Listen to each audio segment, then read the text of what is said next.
امروز براتون آموزش ایربراش رنگ مشکی صدفی خودروی KMC رو داریم. بیا جلو آموزشش رو ببین. مرحله اول با سنباده 320 لبه های کارمون رو سنباده میزنیم. یه مقدار لبه هامون رو صاف میکنیم به حالت گرد مانند در میاد. بعد سنباده 600 رو روش میزنیم که اون زبری سنباده 320 رو بین ببره. بعدم سنباده 2000 رو روی کارمون میزنیم که خط سنباده های سنباده 600 هم از بین ببره. مرحله دوم 20 گرم آستر دو جزئی و همراه 5 گرم خوشگون ترکیب میکنیم و داخل خراشمون رو پر میکنیم.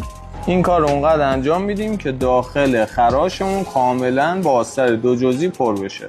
اضافه های آستر هم که دور کار خورده رو با یه جوراب آغشته به تینر پاک میکنیم. مرحله سوم کارت وسط سنباده 600 میزنیم و همه اون قسمتایی که آستر کشیدیم رو سنباده میزنیم و کاملا صاف میکنیم.